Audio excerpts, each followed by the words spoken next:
everyone, welcome to episode 5 of A Life of KG. Today I've been interviewing Julie Knight. She is a lash artist, trainer, writer, speaker and judge who just loves helping other people. You'll figure that out in this interview. She is just all for helping others. She is also the founder, MD and co-organiser of World Lash University, who obviously I'm part of, that you'll hear more of that through this episode too. And she's also the founder and MD of Behind a Mask, which is a programme helping therapists spot signs of domestic abuse. So something that's close to all of our hearts. And again, she will go through that in more detail today. So without further ado, here is Julie Knight. Right, hi Julie. Good morning, Katie. Thank you for joining me on The Life of KG. You're on episode 5. Wow, thank you for having me. No worries, I'm so excited. I love watching your progress. You're so inspirational. Oh, bless you, thank you. I literally just sit in bed at night time and think, oh, what else can I do now? And now I've done this podcast, it's literally like a release for me. It's like a counselling session. Oh, it's brilliant. Well done, you. Yeah, I'm loving it. So I'm going to go straight in, and if Julie, you can tell us who you are and what do you do for obviously your businesses. Oh wow. Well, hello everybody, I'm Julie Knight. On all the different social medias you probably see me as Julie Pearson Knight. Kind of a play on all the surnames I've had in my life, although I did drop one. Not a very good one, so I'll keep that one secret because it rhymes with bowel, so a lot of people got that one wrong, so not a good surname to have. But God, what do I do? I've got that many identities that often I have to write them down, otherwise I lose count. So I'm a working lash artist, and I've probably been doing that now for about 9 years, and I absolutely love it. Even though my business has grown significantly since that first day, I don't think I would ever stop wanting to have tweezers in my hand. I just love it. And of course, you meet so many great people over the years that they kind of, they become a lot more than clients. And I absolutely adore them. So it's a fantastic client base. I've also been training as well since 2012 and really, really proud of everything I've developed from that. And I'm all for kind of small groups rather than big groups. And so absolutely love it. And I started researching a product line about 4 years ago and only really launched it for my students last year. So kind of starting small with that, but that's where I want to be. So I'm really happy. And so a couple of years ago, I also got into thinking about creating a lash magazine or something for the industry, just to help get a load of really great information out there. So that's where the idea for Lash-Ed or Lashed came into being. So I'm just working on the 4th edition at the moment, so that's really exciting. And I've also got into organising lash events with you, Katie, and also the very, very wonderful Zoe Misen. What a trio we are. Very, very inspirational group. I love it. I absolutely love it because it's just full of positivity, and that's what you need, don't you? Surround yourself with positive people. It's fantastic. So that's an all-day lash conference with an online lash competition and business awards as well. So super exciting.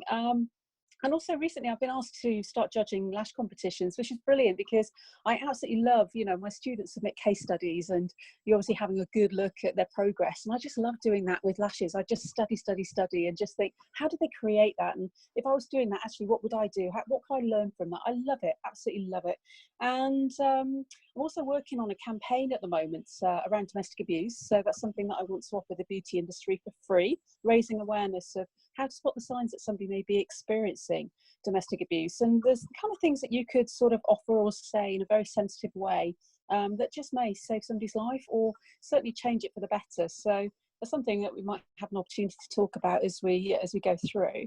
I also did quite a bit on work-life balance and wellbeing workshops as well, and get to speak at a few events, just sharing kind of the stories of my life, especially in my past career of policing, where I kind of balanced an 80-90 hour week with being a mum and being a housewife and, working with parents and all this kind of stuff. So, there was just too many people wanting a piece of me, and there's not enough of you to go round. So I do kind of offload quite a bit of advice, which perhaps if I followed myself all those years ago, perhaps I wouldn't be on my second marriage. But then again, these things, they happen for a reason, don't they?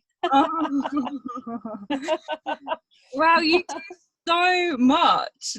That's loads. How do you fit it all in? Oh my God, that's what I show people when I do these work-life balance things. I think the main thing is just being very clear what your goals are, your business goals or your life and well-being aspirational goals, and it's just planning for it. I think every day I just make sure that I do the top 3 things that I intended to do on my to-do list, because I think we all have to-do lists, and there's only 24 hours in a day, and part of that you need to sleep and you need to look after yourself, and you shouldn't really be spending every waking moment working. Otherwise, you know, if that's what you enjoy, that's great. But you know, when there's other people that demand your time, like, you know, your kids and your family, yeah, I felt over the years that I really did let my daughter down. And I mean, she's an absolute credit to me. She's 21, last year in uni. Perhaps she's not messed up because I wasn't there, you know, and other family members were. You know, I guess these things happen for a reason. But the main thing I would say is, you know, have a plan, know where you are now, know where you want to be. So say where you see yourself in a year, maybe 5 years, and actually start listing the things that you think you need to do to get there. And the best thing is tell somebody. So, I mean, that's pertinent for me with the Lash magazine. I thought about it for a year, 18 months, and then I actually got to tell somebody. So it was the lovely Sada Cole, actually. She contacted me because we met at a conference and then another training course a couple of years ago. And we got chatting about expanding her business. And, you know, I kind of proffered a few suggestions. And she goes, yeah, I was thinking about that, you know. And bless her, she's just so lovely. She contacted me close to New Year's Eve and said, hey, Julie, are you free for a chat? Oh, yeah, of course. And she shared her brilliant news with me about actually moving into her own salon premises. And that's when I said to her, you know what, Sada, I'm actually going to launch a lash magazine. And she was the first person I kind of told outside my circle, my inner circle. And I think that's really great advice, because once you tell somebody, it kind of encourages you. You've got to do it. And that's even better, yeah, if you get yourself a business coach.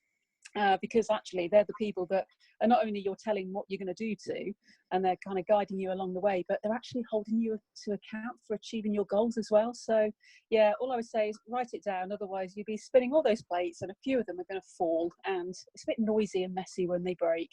Yeah, that's for sure. We know about that. So from the police force then, like, that's such a career change from obviously what you're doing now. Like, what was your reasons and why the lash and beauty industry? Oh my God. Well, I mean, if you saw me when I first joined the police service, you'd think I probably was not one of the candidates to become a beautician or to actually specialise in eyelashes. Far from it. I mean, I wanted to join the police since I was 10, because I just moved back from Germany where my father served in the forces, and I saw a dog handler came into our school, and I just thought, what an amazing uniform, and I love the hats, so I thought that's the career for me. And the moment I was old enough, so I turned 18, that was it, I joined. So I joined really, really young. And back in those days, you did your 30 years and you could retire on a full pension. So, and of course, when you can retire kind of in your 40s, that's really young and ridiculous to be putting your feet up and watching telly. And we all know how awful daytime television is. So that's not for me. Every day. Being a workaholic, used to do an 80, 90-hour weeks. There's no way I could just put my feet up. But yeah, so about 10 years ago, I can remember having the girls round for a girly lunch. And one of them said, oh my goodness, my friend is, she's done this eyelash extension training course. And of course, I was the one in the group that had all the beauty treatments. You know, I go and have a massage done, my nails done, you name it, I had it. But nobody where I am in Bristol were doing lash extensions. Otherwise, I'd have said, yeah, I'll give those a go. Thankfully, I didn't, because I think all those years ago, you know, certainly when I saw what people were producing around me, they were definitely not the way we would expect them to be today. So much has moved on, which is great.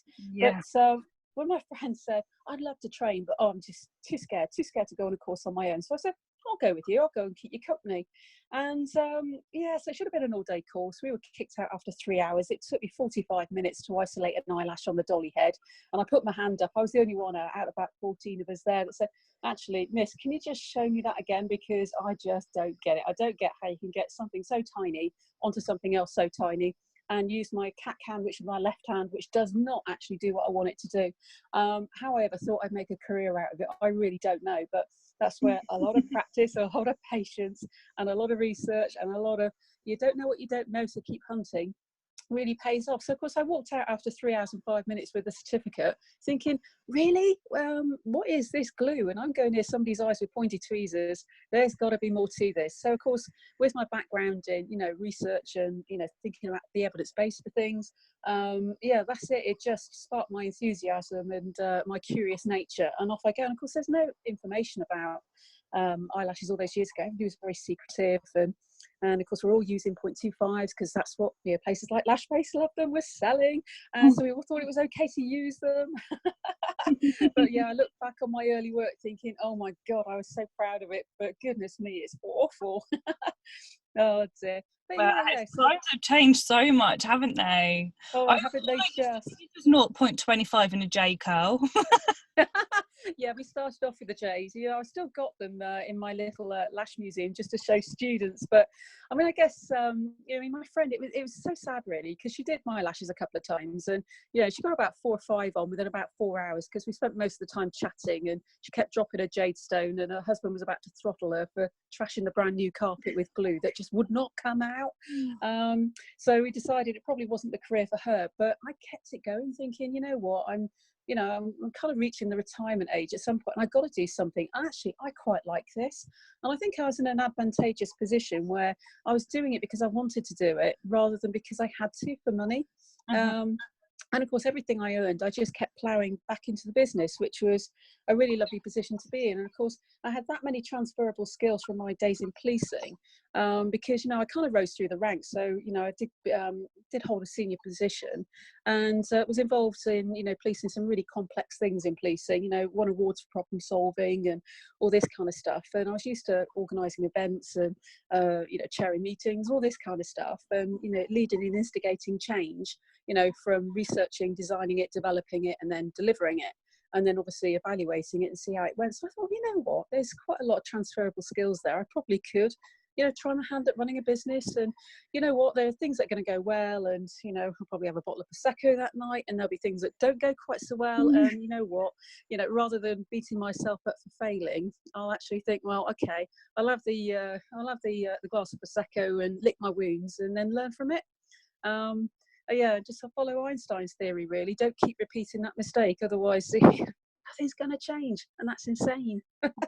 So yeah, that's kind of how I transitioned from policing into something completely different. And of course, when because in policing you've got so many restrictions on your private life, it was really interesting because every year you had to apply to the chief constable for permission to actually do a second job, because that's what it was. And I can remember bumping into a chief constable when I happened to be walking along the corridor, and he goes, Julie, he said, I've just been into our professional standards department to sign up the business interests. He said, I've just seen that you do something. And he started, you know, flicking his fingers around his eyes as if to do fluttery eyelashes. And he burst out laughing. And I said, why are you laughing, sir? He goes, he said, I could see you doing consultancy, and I could see you doing this, that, and the other. He said, but eyelashes. He said, can I have mine done? And of course, at the time, I joked saying, I think you'd be the first guy in the industry to ever have them done. But yeah, book in with me. He never did, mind. I made him go red. Oh, so even though that that eyelash course sounds like it wasn't the best course in the world, it was massively horrific, was that still the best thing you've possibly ever done, because obviously it's led you to what you do now? Oh yeah. And you know what, I kind of try and take things, even though it wasn't great learning. You don't know what you don't know at the time.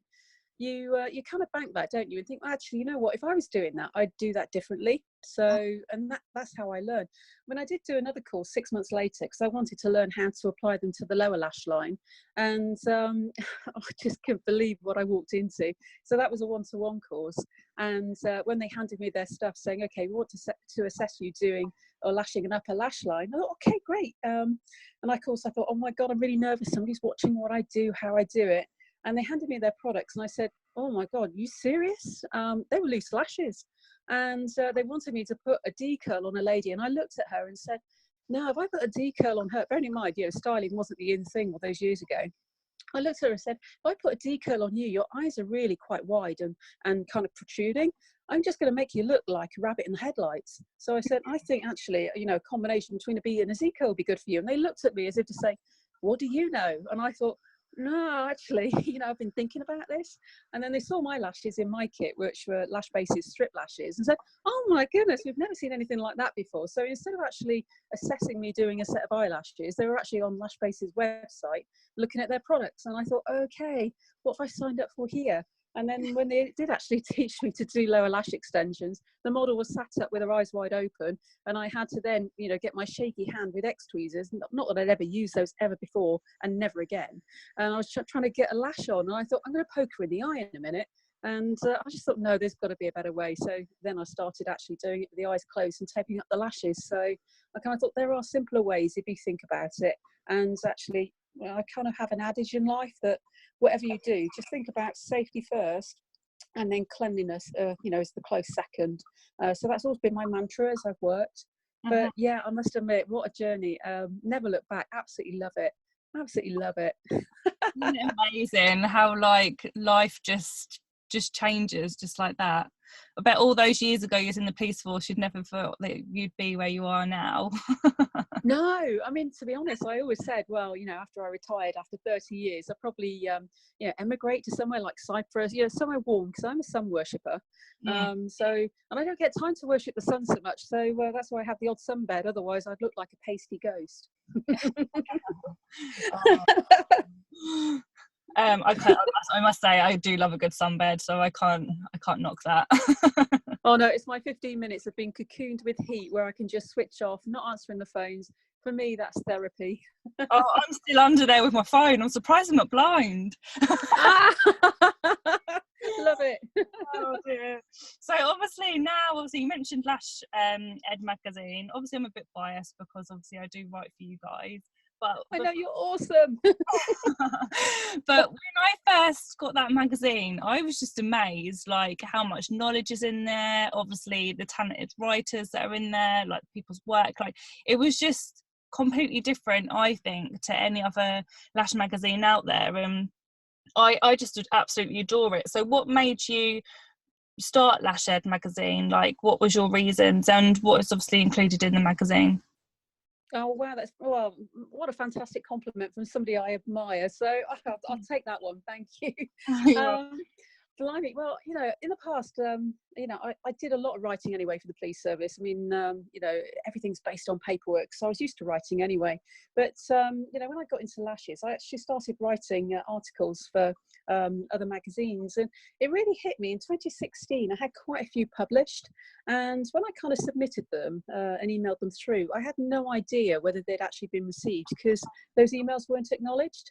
And I had no idea whether they were going to be used or not until I actually bought the magazine, and there they were, which was great.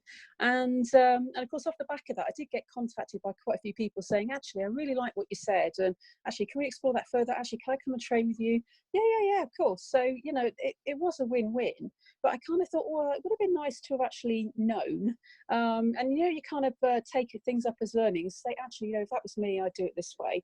So I got to thinking about it through sort of 2016, 2017, and I thought, you know what, on top of everything else I'm doing, wouldn't it be great to just get something out there that is actually jam-packed with educational stuff, with inspirational stuff, with motivational stuff from people who it's just not all the same writers. Yeah, that makes sense. So what I wanted to do was actually do something very different and create literally the platform, or a magazine, because that's what it is, where anybody could get involved. And it was a magazine for the industry, by the industry, rather than a magazine by Julie Knight for the industry. Does that make sense? So, so, I mean, to be honest, with everything I've done so far in my life, I'm not doing it for the money, which is a very, very strange kind of business case, isn't it? So I'm actually doing it because I think I can, and I really wanted to. And so, I mean, we themed the magazine into sections. So if anybody's seen it, we've kind of got a section around lashes. So there may be things in there where you see techniques or ways that somebody has created something, or something that's inspired them to actually do something. And then we've got a business section as well, which is so grateful for everything you contribute to that, because obviously you've achieved so much in just over 10 years. It's amazing stuff to share. And of course that includes some marketing stuff in there too. And so I wanted to do something a bit different, so I put a wellbeing section in there as well. And I work very closely with a lady called Zoe Thompson, who is absolutely awesome. For somebody who turned her life around over 10 years and then became Britain's second strongest woman in 2016 and then ninth in Europe. And she's been a lifestyle and wellbeing coach for many years. And she's just absolutely awesome. I know so many people that she's worked with where, you know, we talk about a business coach, you know, helping you with your business, getting you from A to B. Well, you know, you kind of employ a lifestyle and wellbeing coach with somebody to actually help you with your personal life so that you actually fulfill your goals. And maybe you want to feel happier about yourself. Maybe you actually want a higher self-esteem or confidence. You know, there's just so many places where you can go with that. And Zoe's absolutely brilliant because she tailors her articles for the magazine and for our industry. So I kind of give her the feel of what I kind of see through the 120 or so Facebook groups I'm on, and just say, well, actually, you know, I'm picking up a bit of a theme that actually some people are kind of looking at other people and comparing their work, and they're kind of beating themselves up unnecessarily, you know, because actually their work is good. And yes, they want to improve, but actually social media is having a negative effect on them, and that comparing is not helpful. They're not seeing that in a kind of learning or growth mindset. They're seeing it as a very kind of fixed mindset, whereas, oh my God, everybody else is better than me, and they're not actually seeing their own the strengths in their own traits, which is quite sad, really, because you'll only end up beating yourself up and ruining your own business. So yeah, so I wanted to bring a well-being aspect to it, as well as one on safety as well. Yeah, so that's what it's all about, really. And there's so many ways to get involved, and even though there's about 12 people who have now said, yeah, I'll write for you regularly, Julie, and Katie, you're one. We've got the beautiful Zoe Meisen as another, Hannah from London Lash Pro, there's loads, and even somebody, Rhea, doing work on accounting, and of course Zoe from Lifestyle and Wellbeing. There's kind of lots of different facets of the magazine, and what I think people will notice is it's very content rich rather than very advertisement rich. So you can see that I actually do it with, not actually making huge pots of money. You know, what I do make from the sales is actually covering the cost of actually producing it. So it doesn't cover all my time, but, you know, I do that for the love of it. And yeah. I mean, it's actually guys like you, Katie, that are doing all the hard work. You know, it's me then that spends, you know, half an hour, fitting your article onto a page and trying to make it look lovely. and then getting it published, which is an absolute pleasure to do. So, but yeah, I mean, that magazine would not be possible if it wasn't for all the great contributions from everybody. So if anybody does want to get involved, then give me a shout. Best email is julie@lash-ed.com. Perfect. I mean, yeah, I just love writing for the magazine and just giving people knowledge that obviously I've learned over the years, but I did massively realise that when I first got the magazine that there isn't hardly any advertisements. It is just all content, and that's why obviously we buy the magazine. That's what we want to read. And you see the magazines nowadays and it's just advertisement after advertisement, and you're like, I just want to read something that I'm going to learn from. So definitely get that from Lash-Ed, 100%. Where can people thank you. Oh yes, so we've got a website, so that's www.lash-ed.com, and through the website there's a little page on there saying, you know, buy me now, and it's available online, so you can read it and access it from your phone, your iPad, your computer, your tablet, so you can get it any time of the day. And we also have paper versions too, which are available on Amazon, but it's just all easy to find through the website, because we then put the links to where you can buy it on Amazon through there as well. But we also have a subscription for the online one. So, you know, if you buy 4 copies, then obviously you save a little bit of money as well. So, and with the online one, where I've added videos, you obviously get video content on there as well, and that's something that I want to develop even more. So if any of our brave writers actually want to do, you know, a little bit of short piece to camera, we can also get your video in the online magazine too, which I think is just a really great way to go. Oh, exciting and so different. Love that. Yeah, certainly if you're showing off a technique or something like that, how to do something. I mean, we all learn in different ways, don't we? And we know that as trainers, that some people are theorist learners and some people love to watch love to learn by watching how somebody does something. That's certainly my preferred learning style. So actually seeing a video of somebody showing you what they mean by, you know, together with their words actually makes a lot of sense to me. So yeah, it's great that the platform in which we run the magazine offers that as an option. Yeah, definitely. I mean, I know when I teach myself, like I'm obviously doing my manuals and stuff in the beginning, but then when we go on to models, I hate it when I go into training courses, and like if I'm going to a training course myself and the tutor just isn't showing me anything, because I definitely have to see things to learn. So with me, courses, it's so important that I sit down with each model and apply lashes so the student can see clearly, and it's amazing how much people do learn from that. So visuals definitely the way forward. Oh, definitely. And I say to all my students, you know, throughout the course, right at the very start of the day, you know what, if you want me to explain something and if you want to get your camera out and film it, do it, please, you know, but just don't post it all over social media, because I may not look my best, you know. But if you want to film me while I'm showing you a technique, then do it. But, you know, as part of the courses, they also get, you know, online video content anyway, which they can look at throughout, you know, even after this certificated, because I just think it's just catering for, you know, different people's learning styles, which I think is quite important. So yeah, video is definitely the way to go. Yeah, definitely. Okay, so obviously people that don't know, me and you are business partners in World Lash University along with Zoe. Obviously we did mention that slightly at the beginning, but you're great at explaining things, Julie. So do you want to explain to the listeners like what World Lash is and what we're covering on the event? Because obviously it's only like, what, 2.5-3 months away now? I know, it's coming around really fast, isn't it? Considering it was probably last June when we sat there as having a three-way conflab on our Facebook Messenger, which is just hilarious. Oh God, I'm just so excited. It's going to be a big, fantastic, beautiful, glamorous event.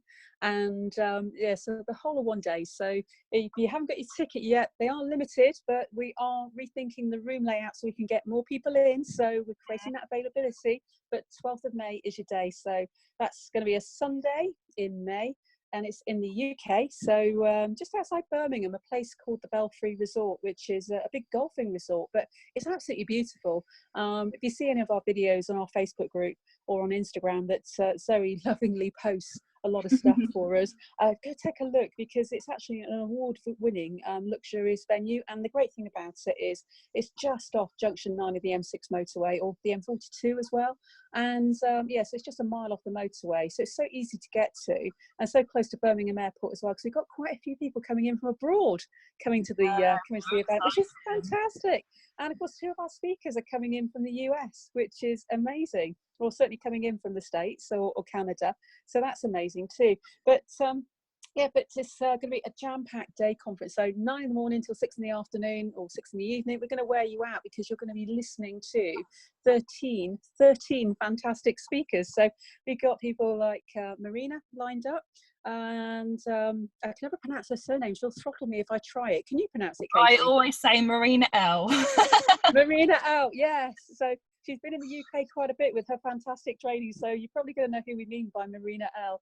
And we've got lovely Hannah from London Lash Pro. Of course, I mentioned Zoe Thompson earlier. She's coming along as well for lifestyle and well-being. We've got the amazing Jamie, who is just all over social media. Jamie Butler from Lash Base. Yeah, and of course, yes. And of course, we did have Zoe dancing in the aisles, didn't we? When Courtney Boulier from Sugar Lash Pro said, "I'm coming." Yeah, there's so many people that's their role model, so I can't wait to get her there. Oh yeah, absolutely. I mean, to be honest, I mean, I did see her at one event, and she was very, very inspirational, and I just cannot wait to see her again. I mean, that was about 3 years ago, so you know, whatever she's going to say now is just going to be new and up to date, because you've only got to have a look at her social media and the following to know she's got. You know, you should really surround yourself by people who are doing something right, because you can learn a lot from them. Oh yeah. But yeah, but the event, I mean, yes, I mean, 13 amazing speakers. And by 6 o'clock, you're going to be a bit worn out, but we'd have fed you lunch and looked after you, you know, feeding and watering you during the day. And then you get kind of like an hour and a half to yourself, where you might want to climb up for the evening, or you could potentially hit the bar. Yeah, so I might have a combination of both. And then we go into our fantastic evening award. So it's like a gala, and it's just going to be truly amazing, because not only do we lay on a really lovely 3-course meal in the most beautiful surroundings, but we're also celebrating the success of the winners of our online competition. So that's our online lash competition, and we got first, second and third place winners in all the different categories, and of course our awards as well. And there's been a lot of award talk on some of the forums, and I think this is interesting because what we're trying to do is something that's very bespoke to celebrate the lash industry without making people pay money to actually get the rewards. Yeah, there's a small nominal administrative fee, but actually if you have a ticket to our event, we're doing something really unusual here. We're actually giving you a free entry into both the online competition and the actual awards itself, which I don't know whether anybody else actually does. So we truly want to help the industry. And of course, judging by the ticket price, if you think about where we're actually hosting it, what we're actually offering in terms of, feeding and watering, and of course, the actual awards itself, we're actually giving quite a lot. So between the three of us, I think we said right at the very start, our business goal was to actually support the industry rather than exploit it and make lots of money from it. And I think that mantra still holds true for me. But there's going to be some amazing goodie bags as well, because we have got some amazing sponsors on board. We really have. So, we've got Sugar Lash Pro, big sponsor. And of course, Brow Masters as well. So, we'll be hearing from Wendy about brows. I met her at Professional Beauty in Manchester back in October, and she's just such a you just know she's in the room. She threw her arms around me, gave me a big kiss, and I instantly fell in love with her. I thought, I love you. Teach me brows. I haven't met her yet. I can't wait to meet her. Oh, you just see people in a room and you just know they're there. She just has so much presence. Instantly warm to her the moment I met her. She's just so lovely, So we've got some amazing prizes too. We do have a lovely one up our sleeve, don't we, which we're just finalising, but it's quite a big one, worth quite a bit of money, so we'll be announcing that one fairly soon. And of course we'll be announcing all our judging lineup too, because we've got some amazing people judging for us. It's just going to be a really exciting event, and one that we hope to actually put on each year, but be guided by actually what the industry wants to hear, and obviously we'll tailor it for their needs, because that's what we're here and that's what we're all about. Yeah, definitely. I mean, so we've got some tickets left. And what are the ticket prices? They're 380. Yeah, 380. And actually, as conferences go, I mean, I've been to a lot of conferences when I was in the policing, and some of them were well over £1,000, and you get the police discounts and all this kind of stuff. But you think, oh, goodness me, when I actually speak to other people who come from a variety of different trades, so photographers and those in other industries and other business industries, they say, my goodness, you're laying on all that for £380. That's an absolute steal. You're practically giving it away. And then we point out that actually we're trying to do something for the good of the industry rather than doing something that actually kind of bleeds the industry. And they kind of say, yeah, actually I get where you're coming from. I really do. So it's just going to be a fantastic networking opportunity. I can't big it up enough. I just can't wait for the day. I really can't. I can't either. But also what I say on, say the ticket prices as well, I think people sometimes think, oh, £380 to go to a conference. But what people don't realise is, for a eyelash training course, you're normally, with a decent trainer, spending well over that anyway. And one person, which obviously you do learn a lot from, but this way you're learning from 13 people, mostly things that you wouldn't have implemented in your business yet, or new techniques. So you're actually having a mini training course with 13 people for the price of one. That's kind of how I look at it. And also when you've done so many training courses over the years, I think that conferences are the way forward, because you are talking to people that you mostly won't be able to train with. Absolutely. And I know there's like a growing trend in online conferences and stuff like that. But what I really love about the live ones, where you're actually in the room with the people speaking, we're giving all our speakers the opportunity to do questions and answers with the audience. And of course, if you're a little bit shy, you don't want the microphone to actually ask a question, then the speakers are actually there. So you can collar them when we have a break, or, over lunch, and actually say, can I just ask you about this? Because, I see that you do it so well and you're my inspiration. And do you mind if I just ask you about that? And that's where the power of networking, it's just such an incredible opportunity. Also, I just wanted to add as well, people that are interested, if they can't go to the conference but they do want to enter the lash competition or the business awards, you can still do that, even if you're not coming. And I think a lot of people get in confused on that. So yeah, even if you're not going, or you're abroad, or you can't travel, you're worried about traveling, still enter, because so many people are across the world, and it's just such a good opportunity to get your work out there. So I Oh, it certainly is, yeah. yeah, Because we promised to market people through the Lash magazine as well. So through Lash-Ed, Lashed, we'll publish the work in there too. And yeah, we're going to do what we can just to celebrate people's success, because we know all the energy that goes into creating something so beautiful that you see in competitions. I think it's only right that we actually do what we can to support them. Yeah, but you don't have to come, literally wherever you are in the world. yeah, Come and definitely. take part. It's going to be amazing. And it's just a great experience anyway. Like I've said to a lot of students and my staff and that, even if, because everyone's like, oh, I'm not ready, or I've only been lashing a couple of years. Well, obviously that's why we've got the different categories for like beginners and advanced and trainers, etc. Like, so everyone is welcome. So even if you are a beginner or you don't feel that confident, remember it is an online competition, so you're not having to do it live. It is all done behind pictures, and it is blind judging, so them judges aren't even going to know that's your work. So definitely. Absolutely, yeah. And that's one of the reasons that we ask that their work isn't published on social media or any other platforms before that, because obviously that will it won't be blind that way. If other people see it, then they know who the artist is. So that's why we say keep it under wraps until the big announcement, and then absolutely we'll even help you share it on social media. Yeah, definitely. Right, so obviously you're doing so many things in the industry right now, but what is your goal to conquer in this industry? Oh my God, what a great question. Oh, for me, you know, I mentioned right at the very start about the domestic abuse work. Yeah. I'd really love the domestic abuse campaign to be really, really successful. It's something that I've been working on for the past sort of 9 months.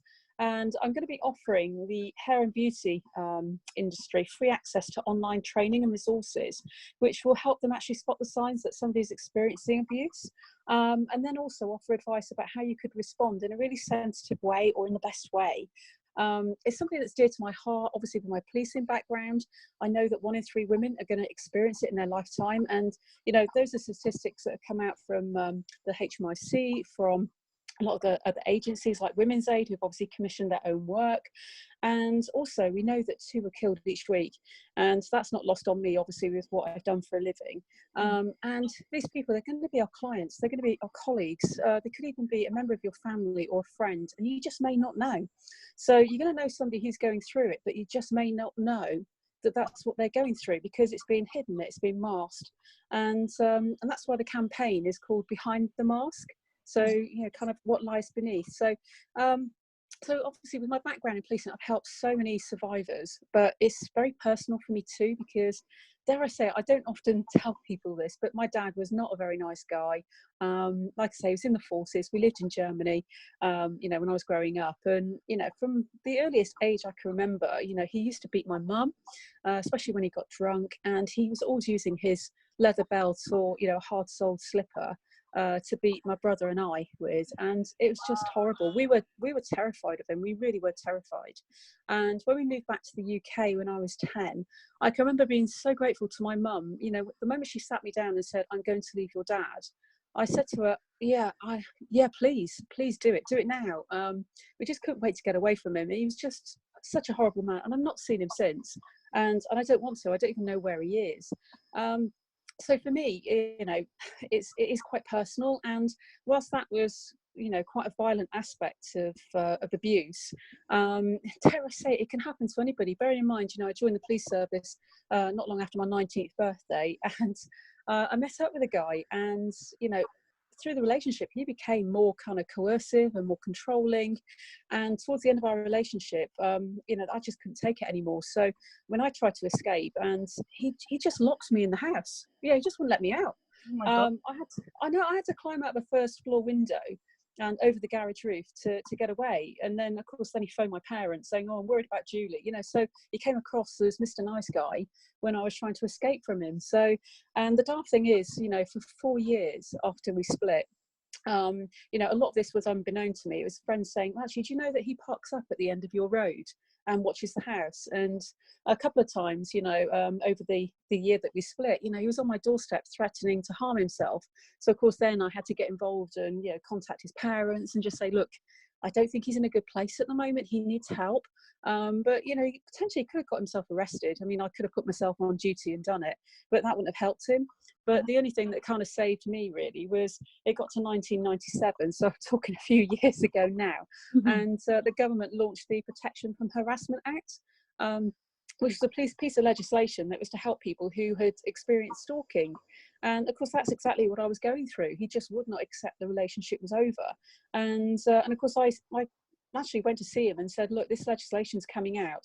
This is what it involves. You can't do and continue to do what you're doing. So if you do, then I'm sorry, but I'm going to have to make it formal, and it's going to end up ruining your career. So because he was in quite a professional career as well, but yeah. And it wasn't lost on me that 5 years later, a lady came to see me saying, I'm going out with this guy and he's a bit weird. I thought, okay, if you want some advice, I'll happily help you. But so I went from something that was quite violent with my dad to something that was quite coercive, quite controlling, quite scary. And but thankfully there's more legislation now to help people like that, because up until about 3 years ago, the control and coercion, there was no legislation to help people in the UK for that. So thankfully the law has changed, but it's not lost on me. I mean, in the first and second edition of Lash-Ed Magazine, I featured the tragic story of Holly Gazzard.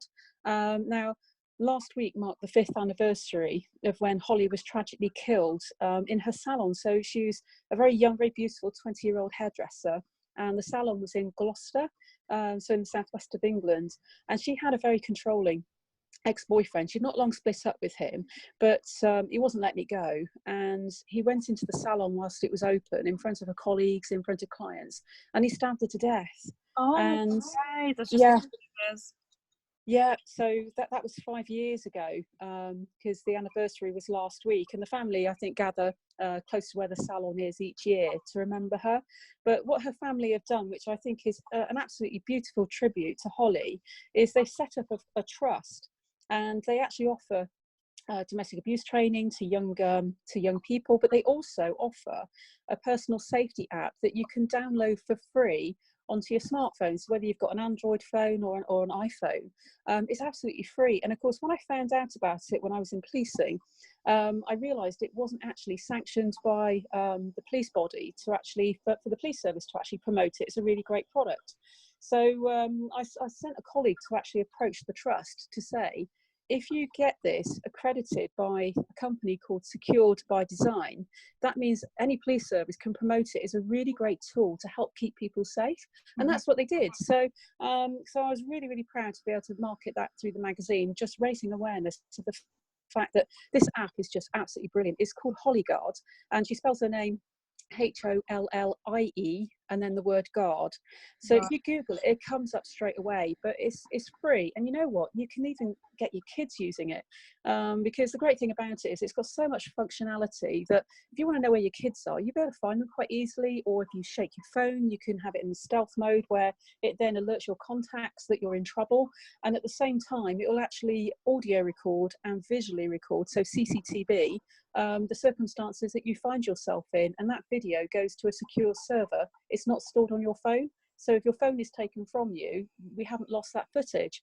There's just so much about it that is absolutely brilliant. And I don't know of any other personal safety app that actually offers that level of service. So I really, really highly commend that, as particularly if you're a beauty and you work on your own in your salon, or if you are mobile and you go out to different clients' houses and you work late and you're in streets where you're a little bit anxious about working on your own, well, there's a function on it as well where you can just alert somebody that if you haven't actually cancelled the alarm and you're running over, then somebody actually gets alerted to actually start asking you some questions about where you are.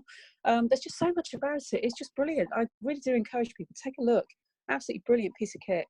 Yeah, definitely. I mean, I feel really, really strongly about the whole domestic violence stuff. It's so much more common than I think people think. And with my mum, she was the founder of Stepping Stones, which is based in Luton, and that's a women's service. But a lot of that was women with domestic violence issues and stuff, and the stories is just absolutely heartbreaking, and I don't think we realize it's happening literally right beneath us. And being in a salon environment, or as a beauty therapist or lash artist, we all know that our clients tell us everything. Like, we know all their secrets, we know what's going on in their lives, and they will tell us, or there will be some signs of domestic abuse happening if it's happening in their lives, and we need to know how to deal with that correctly. We do. And you know what, I think if we just have a little bit of a clue about what's going on, bearing in mind you said, you know, you get to know your clients. I mean, when I have my nails done and my eyelashes done, I'm probably seeing somebody 18 times a year, so they're going to notice if Julie Knight isn't quite so happy, bubbly and chatty as usual. And it only takes them saying, actually, are you okay? Oh yeah. So seriously, you know, you don't look your usual self. There's so many different ways that you can say things, or just the tone in your voice, or you're thinking about what you're saying and where you're saying it in the salon, so it's not quite in front of everybody. We're a bit discreet about it. That could actually just get somebody opening up that little bit more, where you can say, well, you know what, there are people out there who can help. And even if you just offer your phone, so they can actually phone a helpline, so it doesn't actually come up on their phone, because obviously if you've got somebody who is controlling, they could actually be looking at, you know, their call history or their internet browsing history. So it may not be possible for them to actually access help through their own devices. They may need help that we could potentially offer, and it's just a little thing that makes such a big difference. Definitely. So can people get in touch with you if they want more training and stuff on this? Like, is that out now, or is that something that's coming in the future? It's almost there. I've written the training program. I'm just literally creating some short videos just to make it really personable, so it's very easy to kind of digest and keep going back to. So we've actually we've got a website that's been built at the moment. That's www.behindthemask.online. So it's .online, and you can also get in touch with me as well. So the email address I gave out earlier for the Lash magazine, you can get me on that too, because obviously it's the magazine that's championing the campaign, and that's Julie at lash-ed.com. Or if you know me on social media, you know, Julie Pearson Knight, yeah, just drop me a line. I don't care how you get in touch with me, just do, because I have had people get in touch who have said, I'm absolutely touched by this. I love what you're doing. I do have some experience. I want to be one of the champions. So I am actually on the lookout for people who, when I use the term champion, I mean people who actually really get this. Yeah. Love what we're trying to do, and they're very happy whenever they kind of meet somebody, just talking to them about it and saying, actually, have you heard about this? There's going to be free training that's available. You can access it online, which means you can access it any time of the day. I'm going to make it very short and snappy, because obviously you can't learn everything. It take you weeks, months, years to even appreciate what somebody who survives this goes through. But just in terms of the simple things that you could spot, the simple things that you could do, I reckon I can probably get the training module into about half hour, 45 minutes, where actually if you've got your salon, you could protect some learning time for your staff to say, actually, you know what, if you do this, perhaps, you know, whether you want to do it at home, then obviously I'll honour that. In terms of the time that you spend, you know, offset it for salon time, something like that. Just something really simple that just gives their staff something a little bit extra on top of their CPD that actually just helps you with your customer service. So it's just going that one step ahead, which I just think is just absolutely amazing what we can do for people. It's about being human. Yes, definitely, and I'm definitely putting that in all of my salons and doing a training within them, because I think it's so important. So yeah, thanks. Yay! Amazing. Thanks, KG. You're welcome. You're welcome. So last question, just to run by you, is what advice would you give anyone who wants to be part of the lash industry? Oh my goodness. You don't know what you don't know till you get into it. Give it a go. Yeah. So many of my friends just can't believe that I do what I do, because I don't think they thought I had the patience for it. So you've got to have the patience of a saint, and you've got to have steady hands like surgeons. But you know what? That does come with practice. And I literally beg anybody, if you can get the job satisfaction that you get, you know, that I get when a client sees what you've done for them, or a student then has, you know, phenomenal success, and they've been able to leave a job that they weren't happy with and make a career out of something, you know, with these tiny little pieces of plastic and some glue. Wow. I just love the hugs I get on a daily basis. To me, that's my job satisfaction. But with all my students, I kind of share my my top 10 of things that I just get them to keep reflecting on, which kind of gets them to think about themselves and their businesses and their clients. So one of them is about actually practice, and you can never ever get enough of that. I mean, even now I will take a sponge and lashes and glue and my tweezers on holiday with me, and if I get any downtime, like when friends are in the shower or hubby's in the shower, I'm there making fans and just trying out all the different ways that you can do it, just to keep perfecting the art. And after every single set that anybody does, and I even do this now, I must have done about 14,000 sets of eyelashes, but I still now think, after a client leaves, actually, was that my best work? Did that go well? If not, what didn't go quite so well today? How could I have done that better? What will I do differently next time? So I'm constantly thinking about like continuous improvement. Of how you can always do better, and that's something that's worked for me through my police career as well. So but the other thing I say as well is actually work safe, work clean. So I've mentioned that before, because that really is my mantra. So there's so much stuff, and I love all the different forums, whether it's YouTube, all the stuff on Facebook, but sometimes we see things and we've got our perspective as trainers, long-standing trainers in the industry, and you think, okay, right, the intention to get that out there was really great, but actually it's not probably the safest practice, it's not probably the cleanest practice.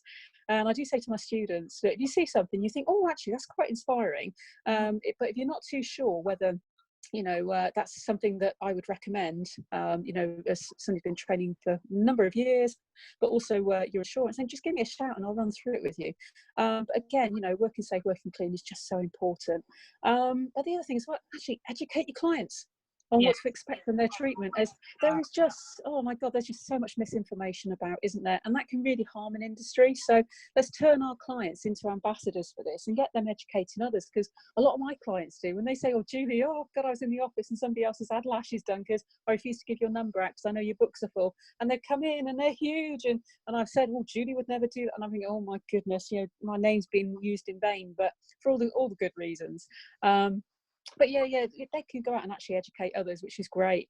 But the other thing I say to them is actually set the expectations with your clients. It's not about managing, it's about actually setting the expectations, so you'll never ever overload, not even for a one-off occasion. And I absolutely refuse to do something that's just not right for the client. And you know what, if nature hasn't been kind to them and they just want a massive Katie Price look or the Kim K look, I say, Boots is over there, go get yourself a pair of strip lashes. So that's probably some learning for me, that I probably need to stock and sell them, because I probably would make quite a bit of money off it.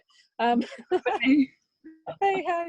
But the other thing I say as well is, if somebody's retention is not as you would expect, then actually don't look to your client first, look to what you do, because actually we're in a lot more control of the factors that actually affect retention than our clients ever will be. And of course, that's why I give them a load of troubleshooting questions in their course books, just to get them asking clients, well, actually, what about this? What about that? Things I can look at in terms of how I'm working. Actually, was my glue optimum? Was it the right temperature and humidity? Actually, was it out on the tile a little bit longer than usual? All those different things. I'll always look to myself first before I say, client, nah, that's down to you, because that's an easy get out thing, isn't it? And if you do that, you're never actually going to keep reflecting and learning. And on that point, I always say, keep learning. Just because you've done one course, and it may be with the best company, the best trainer, the best course materials, you're always going to get a slightly different perspective from other people, and they'll show you things that you can't train everything in a day or in 2 days. You can't have everything in the best reference manual in the world, but you're going to get different things from different people. And I must have done about, 20-25 different volume courses alone, and every single one of them I've always got something out of it, even if it's been the odd course where I thought, oh God, no, actually you shouting at everybody for taking pictures of the visuals on the screen is not the way to teach. So you even learn how not to do things, don't you, which is great. Exactly. But I always say, actually, do not compare yourself to other lash artists, because we all know lashers who are absolutely awesome and their work's beautiful, but we still know behind the scenes they're beating themselves up because their work isn't as flawless as somebody else's that you see. And I'm thinking, you are who you are, you've got your strengths and all that kind of stuff, and actually you're only going to make yourself really miserable. So I think keep striving to be the best that you can be. But on the one hand, it's always great looking at really great flawless looking work and trying to learn from it. But I think there's quite a lot of people, including some of my students, who, you know, started out last week and they want to be, you know, producing some of the stuff we see in competitions. And I'm thinking, okay, yeah, we take this one step at a time. Yeah. I will help you get there. But It took a long time. you keep beating yourself up, you're putting yourself into that negative mindset, and that's just really not healthy, because actually it can actually make you quite jealous as well. And jealousy, that green-eyed monster, just brings out a whole load of traits which are quite ugly in the beauty industry, and we do see that quite a bit, don't we? Yeah, but on that, I always say actually look after yourself, because, you know, yeah, self-care is not selfish, it's an absolute must. I mean, I burnt myself out working 80, 90-hour weeks in police, and it cost me my first marriage, it cost me that time away from my daughter. I can't get that back. So I'm a firm believer of working smart, not hard. And if you're in high demand, review your prices, because I think you'd rather actually work for less and earn more, and, you know, actually enjoy the free time that gives up. And you know what, it's worth investing in yourself because you're worth it. Oh my god, that sounds like a L'Oreal advert, doesn't it? There you go, Julie. No, L'Oreal. Yeah. And I guess the final two things I say to students in particular, and it goes back to what you asked me earlier about, you know, with everything you're managing, you know, how do you do it all? Well, actually, just think about what your goals are. Where do you see yourself in 5 years' time? And I always think, actually, where are you now? So plot exactly where you are now in your career, and just think, where do you want to get to? And then you plan about how you're going to get there in that time span. And I plan to work SMART. So SMART is an acronym. You can look it up on Google because it's quite well used in a lot of industries. So the S is be specific about what you want to do. M is about being, you know, achieving things that are measurable, so you know you've made a difference.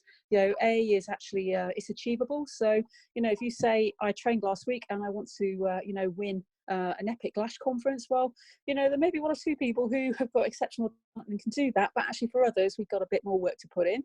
And the R is realistic. So you're going to have realistic stuff. T is for your timescales. So it's just for every action you do is just playing by those SMART principles.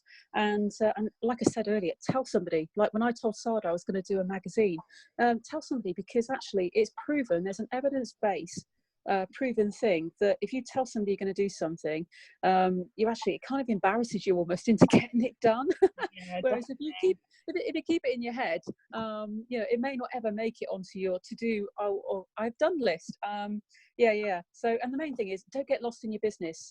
Do spend some time to step out of it and look actually at your business with some fresh eyes. So you've got to find that time to actually work on it, and don't just focus on the destination. Just think about your journey, because it's got to be enjoyable, and celebrate those little milestones that it's taken you in the right direction.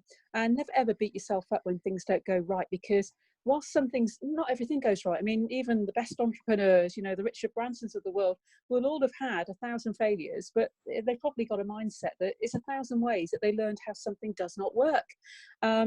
So as long as you don't keep repeating that, because that's just insanity, as Einstein said, you know, do something different, learn from it and move on. So whilst we're entitled to a bit of wallow time and wearing the victim t-shirt for a day or two, if you make that a week or two or a month or two, then actually you're not going to get anywhere, and the only person you're hurting is yourself. So it's those kind of things that are my mantra, and they stay with me. But yay. Amazing. That is so much amazing advice. Wow. Yay.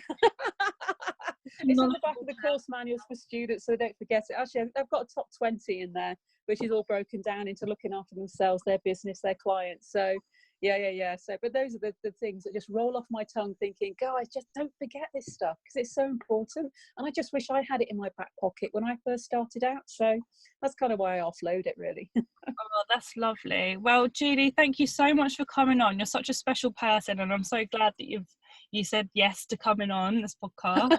Bless you. Thank you. So everyone that's listening can obviously get in touch with Julie for her social media handles and her email that she's put out already, and it will also be in the notes section of the podcast. So feel free to get in touch with her. But again, thank you so much, Julie. I really appreciate your time, as you're so busy. You're very welcome. You are too, and congratulations. This is an amazing additional part of the KG business. I'm loving it. So inspirational. Thank you.